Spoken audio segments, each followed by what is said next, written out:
July 18, 1981.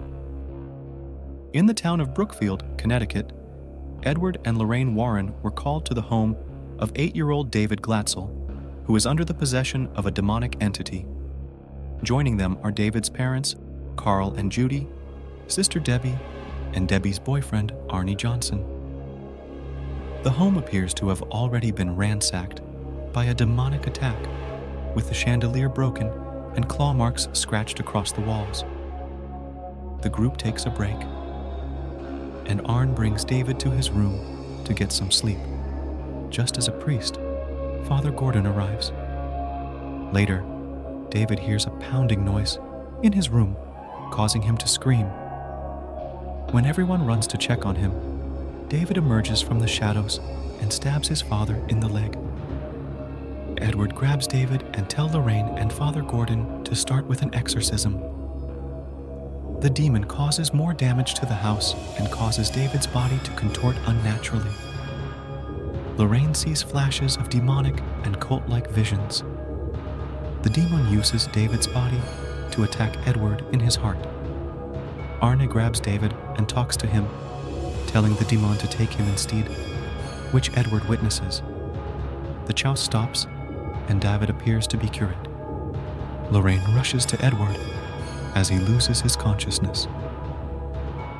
The Glatzels and Arne join Lorraine at the hospital, where the doctor tells Lorraine that Edward is in a coma and will need to have more tests done before a final diagnosis can be given. The next morning, Arnie wakes up to see Debbie and tells her that he thinks they should move out of Brookfield, despite not having a lot of money to their names. While alone in the house, Arne thinks he sees something moving a cereal box, but it was just a rat inside. He then notices a rotted hole in the wall, just before what looks like an apparition of an old woman, grabbing him and snarling in his face. On the other side at the hospital, Lorraine is visited by Father Gordon while she continues to watch over Edward. She tells Father Gordon of how they met in their youth and how Edward took her to a gazebo where they shared their first kiss. Arnie is startled at his job when he sees another apparition, causing him to be sent home. To get to the Glatzel house, Arne feels more and more unwell, seeing what looks like Bruno manhandling Debbie. Arne sees Debbie appearing to Ron, and he goes after her. Then he sees Bruno as some kind of monstrous entity. Later, Arne walks down the road when an officer finds him covered in blood. It is reported that Arne stabbed Bruno to death 22 times. Edward and Lorraine talk to Arne and Debbie while he is in interrogation, and Debbie defends Arne by saying that whatever happened to Bruno could not have been Arne's doing. The Warrens talk to Arne's lawyer about trying to get Arne out of receiving a death sentence by trying to prove that he was influenced by demonic possession to carry out the murder. Arne goes to court and presents the demonic possession claim, leading to him being placed in a psych ward. Edward and Lorraine go over their recordings on David's possessions. Based on family statements, the trouble began 5 months earlier when the Glatzels first moved into their house. David went to check out the waterbed and played on it until the demon broke through the mattress and tried to grab David.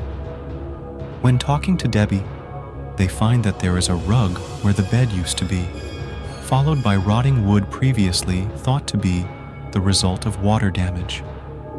Lorraine goes under the house into the cellar and discovers a witch's totem. The Warrens believe that this is the work of a cult. They enlist the aid of Drew in their investigation. At Father Gordon's suggestion, the Warrens visit a former priest named Kastner, who brought down a cult called the Disciples of the Ram. They show Kastner the picture of the totem, which he knows is the work of a Satanist. He leads them down to his basement, where he has lots of memento from the crime scene. Clay initially refuses to allow the Warrens to check into the case file until Lorraine proves her clairvoyant abilities to Clay in front of the other officers. Debbie and David visit Arna, where he describes what he has been feeling. David knows it completely and causes them to realize that the same thing is plaguing Arne right now. Clay drives the Warrens to the Cedar in the woods where the girls disappeared. Lorena finds the spot where possessed Jessica started stabbing Katie, but the connection makes Lorraine mimic it to the point where Edward must get her to stop. Lorraine follows her vision where she chases Katie to the edge of a cliff. A demon hand pulls Lorraine down, but Edward catches her and pulls her up. Lorraine tells him and Clay that Jessica must be at the bottom of the river after falling over. A recovery team goes by and indeed finds a body. Debbie calls the Warrens and tells them that the demon is trying to make Arne kill himself. As Edward tells her to alert the staff to put Arne on suicide watch, and suddenly eerie screeching noise is heard over the phone.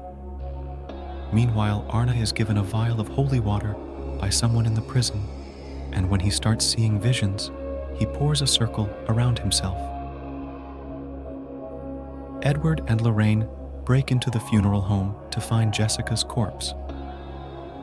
Lorraine takes her hand and enters the connection, finding herself in what appears to be a dark basement with black candles and occult books. She finds the occultist woman that Arna saw earlier, just as she is attempting to possess Arna into slashing his wrists. Lorraine stops this, and guards find Arna. The occultist acknowledges Lorraine and gets a large man's corpse to come alive. Edward pulls Lorraine away from Jessica's hand to end the connection and stopping the big corpse from attacking.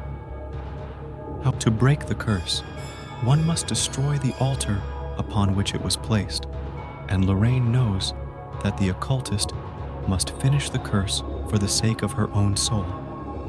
Just as Edward tries to find the connection between the victims, he passes out again.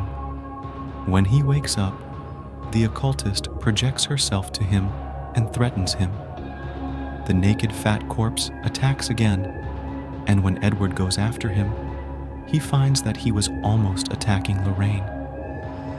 They realize that the occultist set something up for her to invade the space, and they uncover a totem inside a vase with rotted flowers. Upon further investigation, Edward and Drew learn that Jessica got her totem in a box from her school, Fairfield University. And this led Edward to realize that the occultist works near there. At the same time, Lorraine goes to visit Kastner for help again. She follows him into the basement, where he reveals that he had a secret daughter, Isla, who is the occultist. In trying to prevent her from being drawn into the occult, he got her interested. Kastner informs Lorena that there is a tunnel under the house where Isla used to play, and this should be the place where the altar may be located. Lorraine then hears footsteps and realizes Isla is in the house. Lorraine goes to find the tunnel, while Isla finds Kastner and slits his throat. Father Newman is with Debbie at Arnside, although he feels Isla's presence. Just as Lorraine discovers the altar, Isla prepares to bring the curse to its conclusion, which painfully contorting Isla's body until she is a mere shell. Edward brings the altar chalice down into the Warren Museum. They then join Debbie at the courthouse as Arnie's trial goes underway. Text states that Arnie was found guilty of manslaughter and served 5 years in prison. He married Debbie while incarcerated, and they are still married to this day. In the final scene, Edward brings Lorraine to a gazebo he built in honor of the memory from when they were first dating. And the movie ends up with this.